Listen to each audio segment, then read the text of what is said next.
स्वागत है आप सभी का आज के मैथ पार्ट 4 में। और लास्ट के 3 वीडियोस में हमने काफ़ी कुछ जानकारी ले चुके हैं। तो जो इस चैनल पे नए हैं वो लास्ट वाले 3 वीडियोस में जाकर प्रारंभिक ज्ञान ले सकते हैं।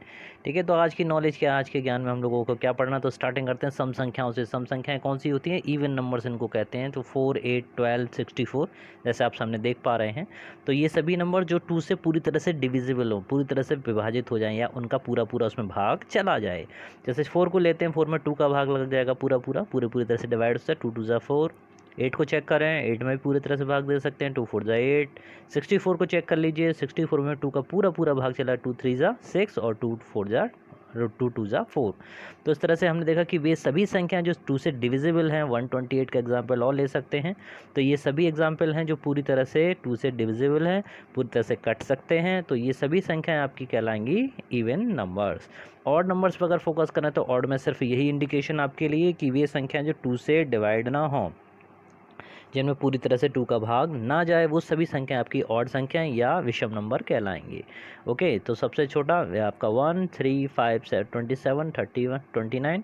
एक और एग्जांपल लीजिए, 35 और ले लेते हैं। तो 35 में भी अगर 2 से डिवाइड करेंगे तो पूरी तरह से नहीं कटेगा। हाँ, इसका 35 + 1 36 हो जाता, तो ये पूरी तरह से डिविजिबल हो जाता। तो इस समय हम लोग पढ़ रहे हैं विषम संख्याएं, तो वे संख्याएं जिनमें पूरी तरह से 2 का भाग नहीं जा सकता। बात करते हैं ट्विन प्राइम्स की, यानी 2 अभाज्य संख्याएं। तो 2 अभाज्य संख्याओं का मतलब पेयर होगा, इसमें जोड़ा बनेगा।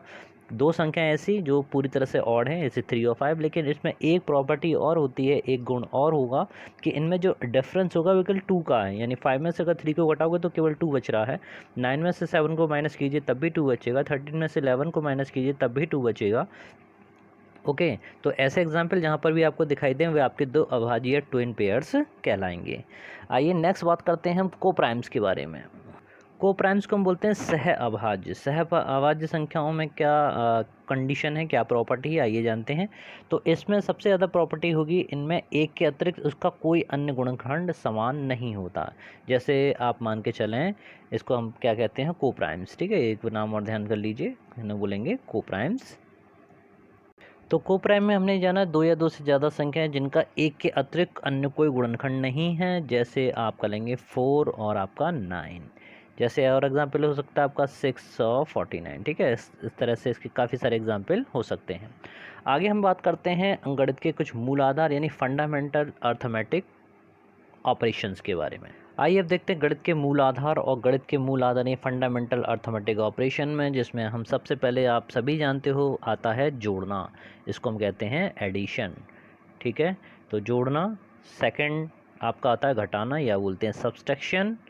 थर्ड पे आता है आपका गुणा यानी मल्टीप्लिकेशन। एंड फोर्थ वन यानी चौथे नंबर पर आता है आपका डिवाइड करना या भाग देना। तो ये मूल भाग हैं, मूल आधार हैं। और इनका किस तरीके से यूज़ करना है, इन सभी को हम एक और तरीका जो यूज़ करते हैं उसको कहते हैं बॉड मास।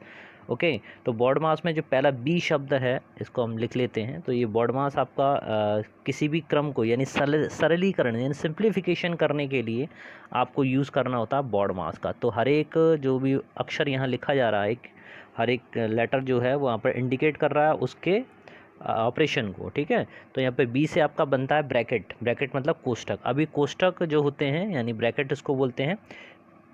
और ये ब्रैकेट्स भी 3 टाइप के होते हैं। इसमें सबसे बड़ा ब्रैकेट ये बोला जाता है, इसको सबसे बड़ा ब्रैकेट होता है। और इसके बाद होता है ये मीडियम ब्रैकेट बोला जाता है। और सबसे छोटा वाले को इंडिकेट करते हैं कुछ इस तरीके से। अगर इनको कंप्लीट करें तो इस तरफ भी इसी तरह की लाइन बनाएंगे। इस तरफ ये मझला ब्रैकेट या मिडिल वाला ब्रैकेट, और सबसे बड़े वाले को इंडिकेट करने के लिए इस तरह से रिप्रेजेंटेशन किया जाता है। तो ये था सबसे पहले ब्रैकेट। तो सिंप्लीफिकेशन में आपको सबसे पहले ब्रैकेट, उसके बाद फिर आप आगे बढ़ते हैं, ओ पर आते हैं। ठीक है, ओ इंडिकेट करता है आपके लिए ऑफ को। ओ एफ हिंदी में बोलें तो उसको होता है का। ओके, जहाँ कहीं भी का लिखा हुआ होगा आप वहाँ पर सीधा समझिएगा ऑफ लेना है, यानी ओ आएगा। और ओ के बाद हम फिर बात करेंगे इसके बाद में डी के बारे में। तो डी यहाँ पर इंडिकेट करता है आपका डिवीज़न। थर्ड पे आते हैं हम लोग डिवीज़न, DIVISON। डिवीज़न को हम कहते हैं भाग करना। ठीक है, इसका आपने इंडिकेशन भी देखा होगा। तो इंडिकेशन में क्या होता है, इसका प्रतीक में इस तरह की एक लाइन होती है, ये रिप्रेजेंट करती है भाग को या डिवीज़न को। एम के ऊपर फोकस कीजिए, एम को कहते हैं मल्टीप्लिकेशन। या कहें तो इसको कहते हैं आपका गुणा, ठीक है ना, मल्टीप्लिकेशन, इसको कहते हैं गुणा।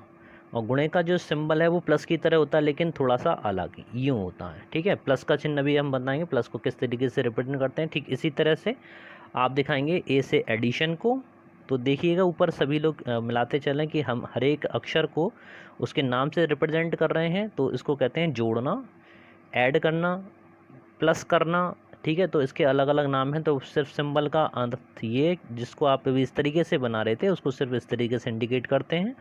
उसके बाद आता है ऐसे आपका सब्सट्रैक्शन, ओके। और सब्सट्रैक्शन को कहते हैं घटाना या माइनस करना। तो ये दोनों चीज़ें आप ध्यान रखिए, हर एक वर्ड को मैं यहाँ पर यूज़ कर रहा हूँ जिसके आपको कोई भी प्रॉब्लम ना आए। तो माइनस करने का चिन्ह केवल एक लाइन आप इस तरीके से उसको रिप्रेजेंट करेंगे।